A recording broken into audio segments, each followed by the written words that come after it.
함께 일어나셔서 8장 찬송을 부르시겠습니다.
함께 참회의 기도를 드리겠습니다. 자비로우신 하나님, 오늘도 주님 앞에서 부끄럽고 죄송할 뿐입니다.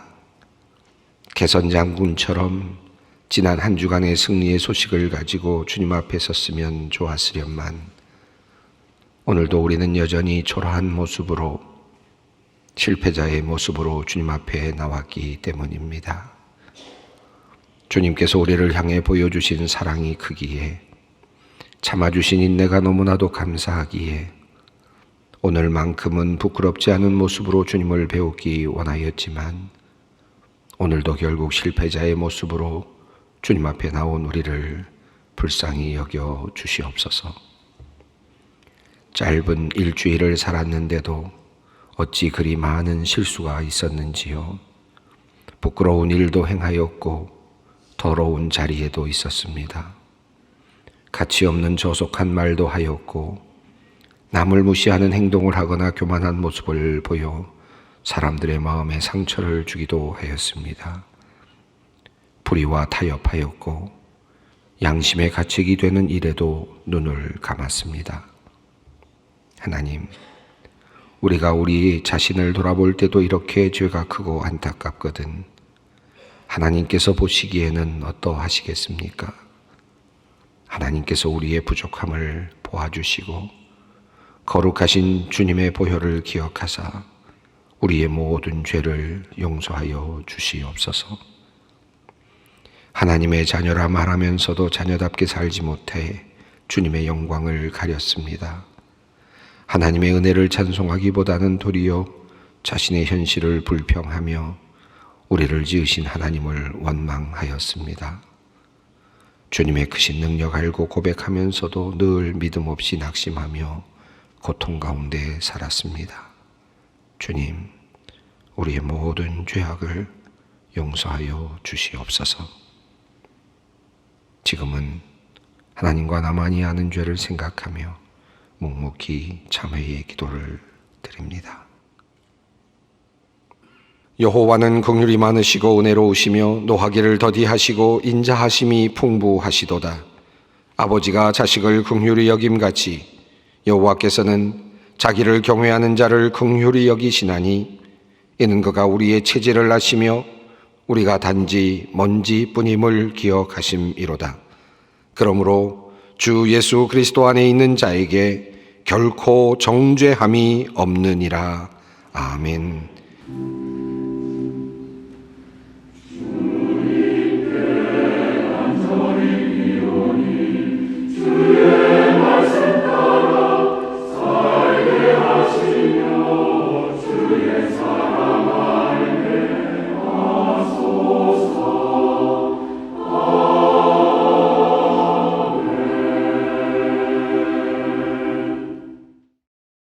오늘 우리에게 주시는 하나님의 말씀은 구약성경 창세기 21장 14절로 18절 말씀입니다. 창세기 21장 14절로 18절 말씀입니다. 이 계시의 말씀을 봉독할 때 다 함께 살아계신 하나님의 음성을 들으실 수 있기를 바랍니다. 아브라함이 아침에 일찍 일어나 떡과 물 한 가죽 부대를 가져다가 하갈의 어깨에 메어주고 그 아이를 데리고 가게 하니 하갈이 나가서 브엘세바 광야에서 방황하더니 가죽 부대의 물이 떨어진지라 그 자식을 관목 덤불 아래에 두고 이르되 아이가 죽는 것을 참아보지 못하겠다 하고 화살 한바탕 거리 떨어져 마주 앉아 바라보며 소리내어 우니 하나님이 그 어린 아이의 소리를 들으셨으므로 하나님의 사자가 하늘에서부터 하갈을 불러 이르시되 하갈아 무슨 일이냐 두려워하지 말라. 하나님이 저기 있는 아이의 소리를 들으셨나니 일어나 아이를 일으켜 내 손으로 붙들라. 그가 큰 민족을 이루게 하리라 하시니라. 아멘. 어제 저는 수련회 중인 청년부 회원들을 만나기 위해서 소망수양관을 방문했습니다. 새벽 기도회를 마치고 그리고 바로 이어서 출발을 했는데 굉장히 주말이어서 그랬는지 많이 차량이 붐볐고 많이 막혔습니다. 2시간 이상이 걸려서야 겨우 도달하게 되었습니다. 약속 시간이 있어서 함께 가시는 우리 목사님들과 좀 초조한 마음이 있었습니다. 그래서 그런지 운전하시는 우리 목사님께서 이렇게 가시다가 조금 막히는 것 같으면 다른 차선으로 옮기고 또 좀 막히는 것 같으면 다른 차선으로 옮기면서 열심히 조금이라도 빨리 가려고 그렇게 노력을 하셨습니다. 근데 가만히 이렇게 차선이 옮겨지고 하는 걸 보면서 이런 생각이 들었습니다. 이렇게 옆에서 차들이 좀 빨리 가는 것 같아서 옆 차선으로 옮기면은 그 다음부터는 제가 있었던 그 차선이 더 빨리 가고 그 다음엔 또 다시 아닌가 보다 싶어서 또 이쪽 차선으로 옮기면 다시 또 옮긴 또 다른 차선이 빨리 가는 그런 모습을 보면서 참 우리의 심리가, 우리의 마음이 참 이상하다. 결국은 비슷비슷할 텐데요. 그럼에도 불구하고 굉장히 항상 내가 있는 곳이 자꾸 처지는 것 같고 느려지는 것 같은 그런 심리적인 느낌을 받았습니다. 아마 여러분 중에도 우리 인생을 살면서도 그런 비슷한 느낌을 받는 분들도 꽤 계시지 않을까 생각합니다. 이쪽 차선을 타면 될까 생각을 했는데 또 밀리는 것 같고 또 이렇게 가면 될까 생각했더니 또 잘 안 가는 것 같고 이렇게 가면 뚫릴까 생각했는데 또 잘 안 뚫리는 그런 경험을 하는 분들이 혹시 계신지 모르겠습니다. 우리나라 사람들은 첨예한 그런 그 경쟁의 구도 속에서 살아가고 있지 않습니까? 그러다 보니까 이 빨리빨리 문화가 계속 또 계속되고 있고 또 재수를 한다라는 말은 입시를 하는 학생들의 또 가정들의 입장에서는 거의 어떤 사형 선고 같은 느낌으로 다가오는 것이 우리들의 문화라고 할 수 있겠습니다. 마치 대학이 떨어지면, 입시에 떨어지면 모든 것이 다 망한 것처럼, 인생이 다 끝난 것처럼 그렇게 슬퍼하고 고통스러워하는 그런 문화가 우리 문화가 아닐까 하는 생각도 듭니다. 그러다 보니까 어떻게 해서든지 빨리 나가려고 하는 그런 부분들이 있고요. 조금 모자라도 어떻게든 대학에 가려고 하고, 또 어떤 자리가 있으면 본인이 조금 자격이 모자라도 무조건 자리를 차지하고 싶어하는 그런 경향이 우리 문화에 많이 있는 것 같습니다. 이런 한국 문화가 어쩌면 오늘날 한국을 세계 선진국으로 이끈 아주 중요한 또 다른 장점이라고 말하는 분들도 있습니다. 좋은 면에서 보면 이런 극도의 고도의 경쟁 문화가 이 나라를 더욱 크게 발전시켜 왔다라고도 할 수 있겠죠. 그러나 이러한 고도 경쟁 사회는 우리들에게 사실은 큰 불행의 감정을 주고 있는 것도 사실인 것 같습니다. 우리나라가 세계 어느 나라보다 빠르게 성장해 왔고, 또 모든 사람들에게 부러움을 사고 있는 듯 보이지만, 우리나라 사람들이 체감하고 있던 이 불행의 감정은 어느 나라 사람보다 더 크다라는 생각이 듭니다.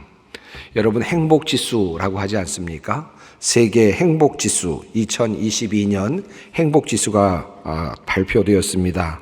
유엔 산하 자문기구인 지속가능 발전해법 네트워크에서 2022년 세계 행복지수를 발표했는데요.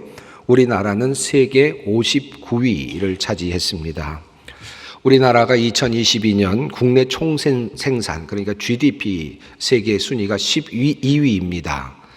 그러니까 이 국민 총생산과 함께 비교해 본다면 현저히 떨어지는 그러한 행복지수라고 할 수 있겠습니다. 현재 포탄이 떨어지고 있는 전쟁 중인 나라 우크라이나의 행복지수가 80등이라고 하니까 우리나라의 행복지수가 얼마나 낮은가, 전쟁 중인 나라보다 조금 낮다 하는 그런 느낌이 들기도 합니다. 우리나라 사람들이 행복하지 않다라는 것은 여러 징후에서 많이 나타나고 있지 않습니까? 세계에서 세 번째로 가장 비싼 집값을 지금 유지하고 있다라고 하기도 하고, 또 그것 때문에 평생 동안 내가 과연 집을 마련할 수 있을까라고 고민하는 청년들이 늘어나고 있고요. 또 결혼을 그것 때문에 미루는 사람들이 늘어나고 있고, 결혼을 해서는 안 될 것 같다라고 생각해서 결혼을 포기하는 사람들이 늘어나고 있고, 어쩌다가 결혼을 하더라도 아이를 도저히 낳을 수가 없다, 아이를 키울 만한 능력이 없다라고 생각해서 아이를 또 포기하는 그런 사람들도 많이 있습니다. 올해 2022년 우리 출산율이 0.75명, 그래서 우리 이 전 세계에서 좀 꼴찌가 됐다라고 하는 발표도 얼마 전 있었습니다. 종종 매스컴을 통해서 나오는 뉴스들 우리가 보지 않습니까?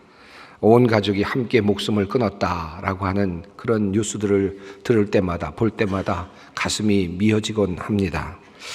아이들을 살해하고 그리고 죽이고 그리고 자기 자신이 죽음을 택하는 그 과정이 얼마나 처절했을까, 얼마나 마음이 아팠을까, 오죽하면 자기 아이를 죽였을까, 얼마나 살기가 어려웠으면 모든 걸 다 포기했을까, 이런 생각을 하다 보면 오늘 우리가 겪고 있는 한국의 현실이, 우리의 이 고도의 경쟁 사회의 현실이 얼마나 참혹한가를 깨닫게 됩니다.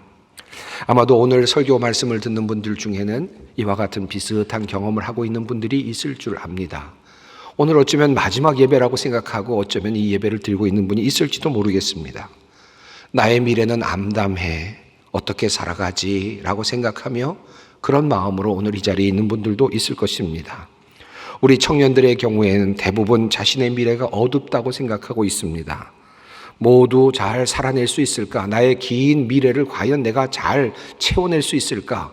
두려움으로 살아가는 청년들이 너무나도 많이 있습니다. 그런 분들이 있다면 오늘 이 말씀을 귀 기울여 잘 들어주시기를 간절히 부탁드립니다. 오늘 본문 말씀은 아브라함, 이삭, 그리고 이스마엘의 이야기입니다. 여러분은 성경을 읽을 때 어떤 관점에서 주로 읽곤 하십니까? 성경을 읽을 때마다 아브라함, 이삭, 야곱 이런 이름이 거명될 때마다 우리는 종종 내가 아브라함과 같은 입장에서 또는 이삭이 되는 그런 관점에서, 야곱이 된 관점에서 해석하고 또 그 복을 받기도 하고 또 말씀을 또 경청하기도 하지 않습니까?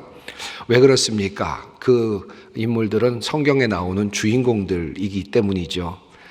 그래서 나도 그 성경 안에서 주인공이 되고 싶은 마음이 사실은 많이 있습니다.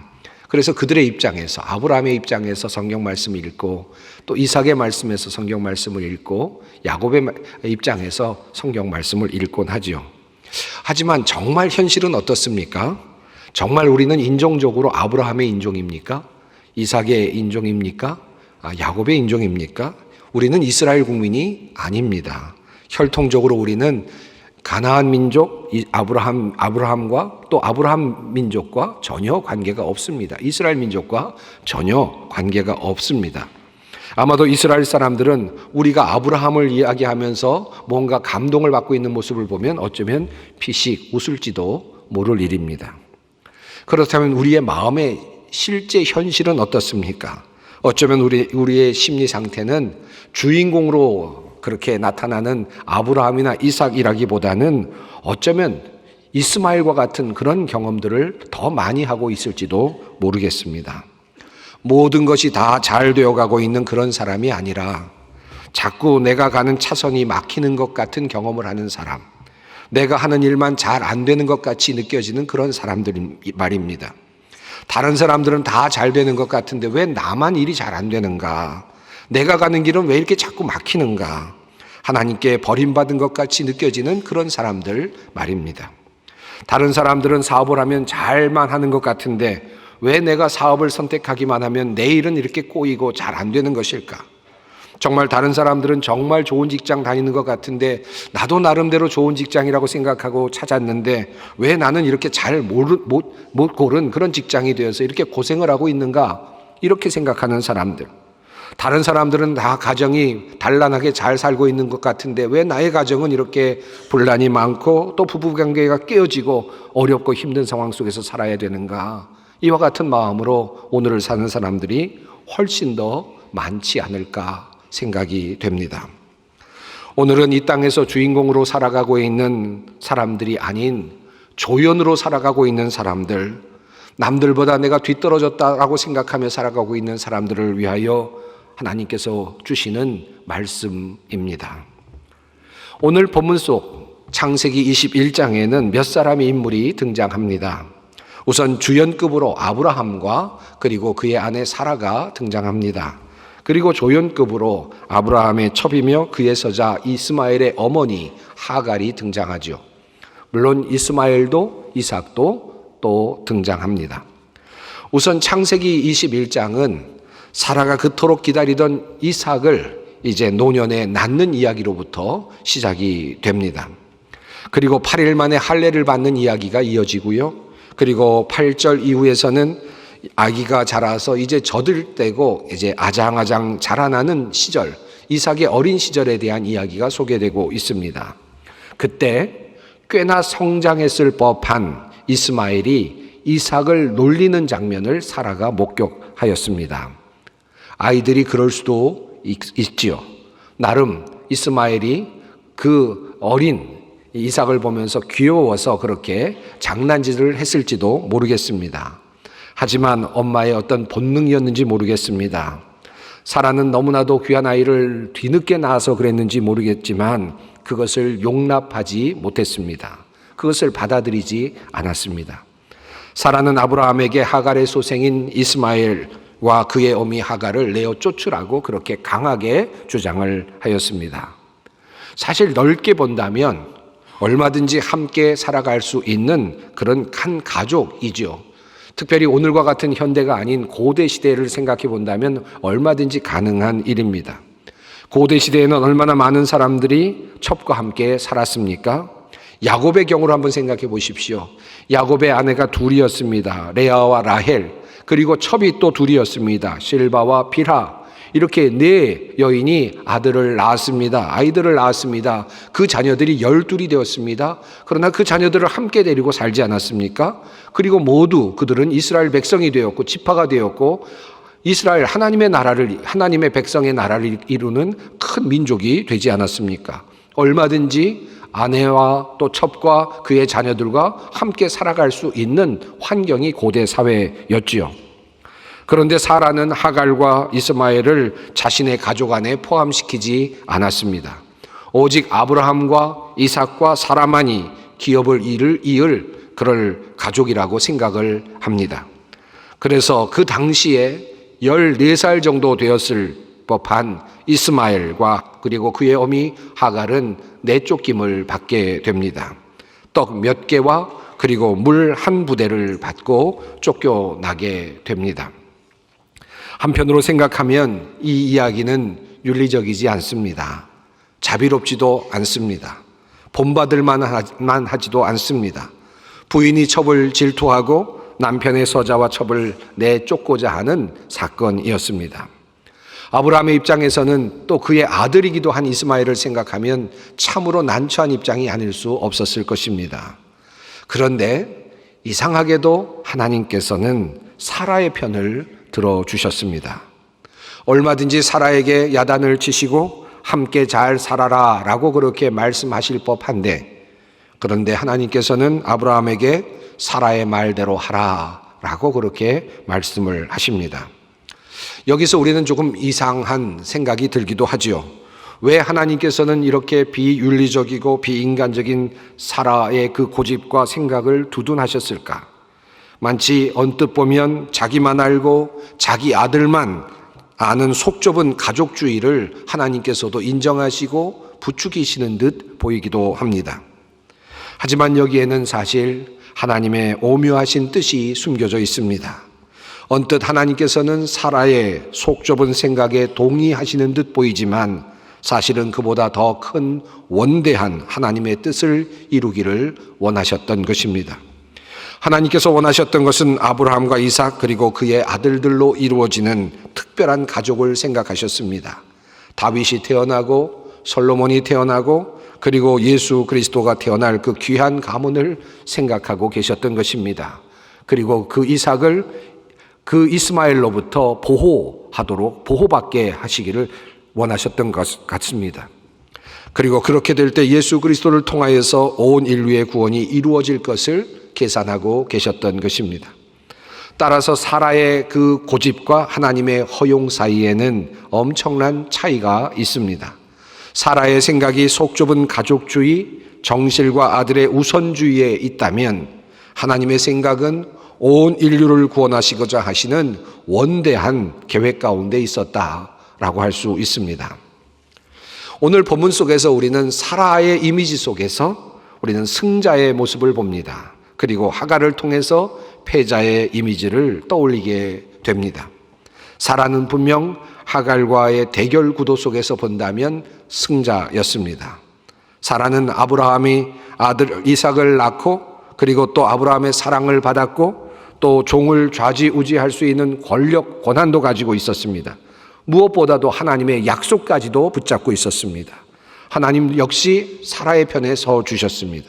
분명 사라는 승자입니다. 적어도 사라는 그렇게 생각했을 것이고 또 그렇게 생각하면서 인생을 마쳤을 것입니다. 사라에게서 모든 것을 박탈당했다. 사라로부터 모든 것을 박탈당했다라고 하는 뜻을 가진 말이 사라센이라는 말이죠. 사라센, 바로 이 말은 후에 이스마엘 족속을 가리키는 또 다른 말이 되기도 합니다. 왜 사라는 모든 것을 다 빼앗고 아무것도 내어주지 않으면서 그렇게 이스마엘과 하갈을 내어보내려고 했을까요? 하갈은 분명 패자였습니다.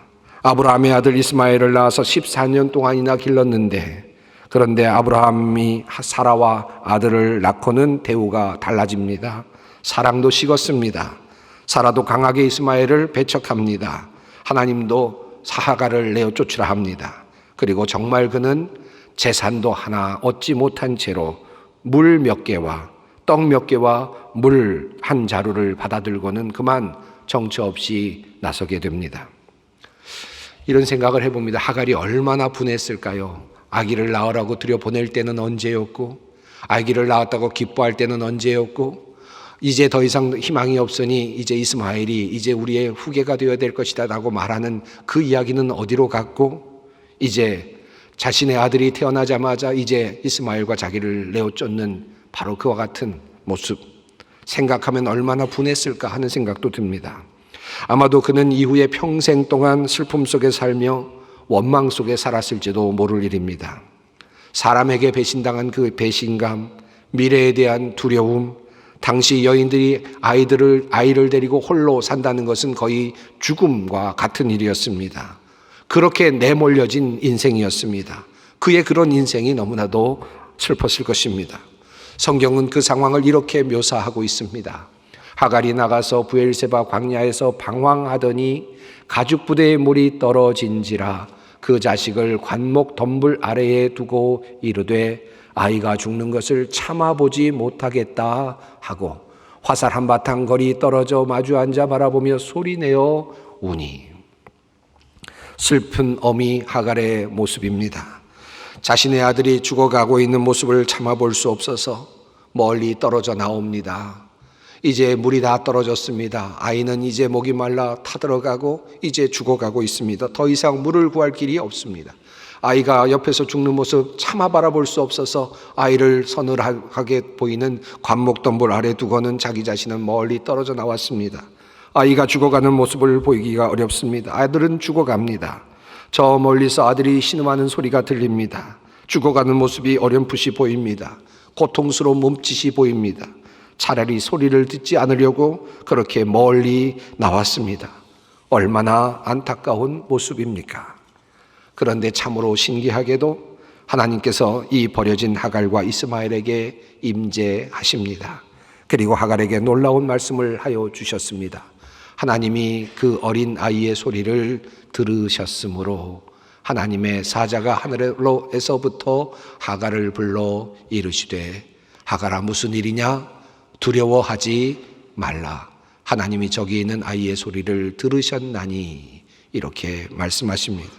하나님께서 아이의 소리를 들으셨다라고 말씀합니다. 지금 원통에서 울고 있는 사람은 하갈입니다. 하갈이 소리를 지르고 있습니다. 어린아이는 한마디 소리도 지르지 못한 채로 누워 있습니다. 그런데 하나님께서는 아이의 소리를 들으셨다라고 그렇게 말씀하시며 다가오십니다. 그리고 더 이어서 이렇게 말씀하십니다. 이런 아이를 일으켜 내 손으로 붙들라. 그가 큰 민족을 이루게 하리라 하시니라.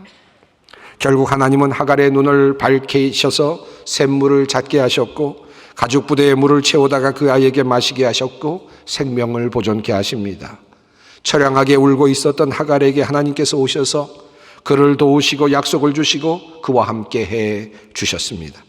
이렇게 해서 이스마엘은 생명을 보존하게 되었고 하나님의 축복 속에서 큰 민족을 이루며 살아가게 됩니다. 흥미로운 성경의 표현은 이것입니다. 그 아이가 자라는 동안에 하나님이 그 아이와 늘 함께 계시면서 돌보셨다. 그는 광야에 살면서 활을 쏘는 사람이 되었다. 저는 이 말씀을 보면서 이 땅에 살고 있는 수많은 실패자라 생각하는 사람들, 나는 지독히도 복되지 못한 사람이라고 생각하는 사람들, 나는 태어날 때부터 잘못 태어났다라고 생각하는 사람들, 나는 도태되었다라고 생각하는 사람들, 나에게는 더 이상 희망이 없다라고 생각하는 사람들에게 주시는 하나님의 희망의 메시지를 발견합니다. 얼마나 많은 사람들이 나는 이제 끝났어 라고 말합니까? 나는 이제 실패한 사람이야 라고 말합니까? 나는 쫓겨난 사람이야 라고 말합니까? 이 사회에서, 이 직장에서, 이곳에서, 이 공동체에서 나는 더 이상 희망이 없어 라고 말하는 사람들이 얼마나 많습니까? 하갈과 같은 사람, 이스마엘과 같은 사람들입니다.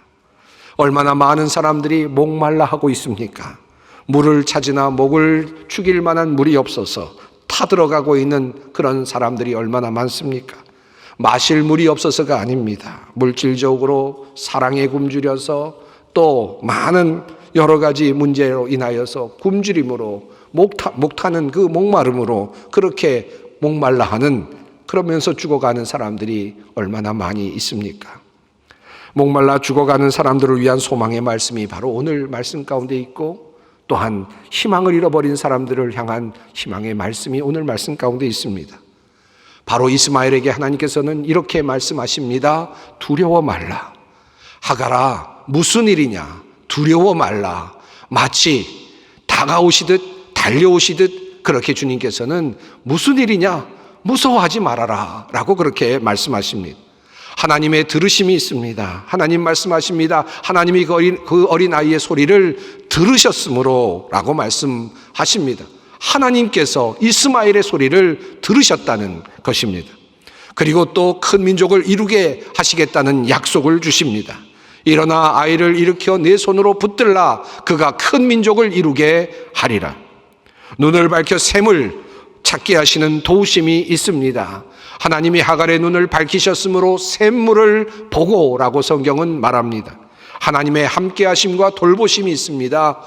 하나님이 그 아이와 함께 계심에라고 성경은 우리에게 말씀합니다. 누구에게 하신 말씀입니까? 누구에게 행하신 일입니까? 아브라함입니까? 아닙니다. 이삭입니까? 아닙니다. 야곱도 아닙니다. 버려진 하갈입니다. 죽어가고 있었던 이스마엘입니다. 하나님은 이스마엘의 하나님이 되어 주셨습니다. 하갈의 하나님이 되어 주셨습니다. 아마도 이 사실을 아브라함은 몰랐을 수도 있죠. 또 사라도 몰랐을 것입니다. 그들은 자신만의 하나님, 아브라함의 하나님, 이삭의 하나님, 야곱의 하나님만을 생각하며 살다 그렇게 하나님의 품에 안겼을지도 모릅니다. 그러나 하나님은 승리자의 하나님만은 결코 아니셨습니다. 하나님은 하갈의 하나님이셨고 이스마엘의 하나님이셨습니다. 하나님은 패자들의 하나님이시기도 하셨습니다. 하나님은 실로 이 세상에 버려진 자들의 하나님이십니다. 하나님께서는 버려진 자들을 멸시하지 아니하시며 가난한 자들을 무시하지 않으십니다. 하나님은 이스마엘의 하나님이십니다. 하나님은 아브라함, 이삭, 야곱으로 이어지는 가문을 통해서 다윗을 내시고 당신의 아들이시며 이 땅의 구원자이신 예수 그리스도를 보내어 내셨습니다. 그를 통해서 하나님은 인류를 구원하십니다. 그 구속의 계획을 이루시기 위해 잠시 이스마엘과 그리고 이삭을 떼어내셨습니다. 하지만 구원의 계획 안에 이스마엘도 결과적으로 포함되어 있음을 우리는 굳게 믿습니다. 먼 훗날 하나님은 인간을 사랑하셔서 세상을 사랑하셔서 자신의 아들이신 독생자를 보내주십니다. 우리 주님은 회당에서 이사야의 글을 읽으시며 자신에 대하여 이렇게 말씀하셨습니다. 주의 성령이 내게 임하셨으니 이는 가난한 자에게 복음을 전하게 하시려고 내게 기름을 부으시고 나를 보내사 포로된 자에게 자유를, 눈먼 자에게 다시 보게 함을 전파하며 눌린 자를 자유롭게 하고 주의 은혜의 해를 전파하게 하려 하심이라. 정말로 주님은 낮은 자를 향해 오셨고 그들을 위로하기 위하여 오셨으며 그들을 구원하기 위하여 오셨고 그들과 함께 하시기 위하여 오셨습니다. 예수 그리스도의 오심으로 이스마엘 자손은 구원에 이를 수 있는 길이 열렸고 에서의 후손도 구원에 이를 수 있는 길이 열렸고 롯의 자손들도 구원에 이를 수 있는 길이 열린 것입니다. 우리 한민족도 그 구원의 길이 열린 것입니다. 버려진 것 같았던 성경의 수많은 이름들과 그의 자손들도 구원의 길이 열린 것입니다. 그러므로 이삭의 하나님은 분명 이스마엘의 하나님이십니다. 야곱의 하나님, 이삭의 하나님, 아브라함의 하나님이시지만 이스마엘의 하나님이시기도 합니다. 사라의 하나님이시지만 하갈의 하나님이십니다. 스스로 실패자라고 생각하시는 분들이 혹시 이곳에 있으십니까? 하갈과 같은 인생을 살고 있습니까? 이스마엘과 같은 운명에 처해 살고 있습니까? 하나님은 말씀하십니다. 두려워하지 말라. 내가 너의 음성과 너의 고통과 절규를 듣고 있다. 내가 너를 도우리라. 내가 너를 큰 민족이 되게 하리라. 내가 너와 함께 하리라. 오늘 우리에게 주시는 하나님의 음성입니다. 기도하겠습니다. 하나님, 오늘도 말씀을 통하여 아버지의 뜻을 알게 하시니 감사합니다. 이스마엘과 같은 나의 인생에 오시어 나의 주님이 되어 주시고 복된 길로 인도하여 주시옵소서. 비록 힘들고 어렵게 살아가지만 하나님께서 나를 사랑하시며 나를 지키시며 도우시며 함께 하심을 믿습니다. 이 믿음으로 용기 내어 살게 하옵소서. 예수님의 이름으로 기도드리옵나이다. 아멘. 이제 다 함께 찬송가 382장 1절과 마지막 절을 부르도록 하겠습니다.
우리 주 예수 그리스도의 은혜와 하나님의 사랑과 성령님의 교통하심이 이스마엘과 같은 버려진 인생이지만 하나님의 사랑받는 자녀임을 다시 깨닫고 주님의 자녀답게 믿음으로 살기 다짐하는 주님의 모든 백성들 위해, 소망의 성도들 위해, 이 나라와 민족과 역사 위에 항상 함께 하시기를 축원하옵나이다.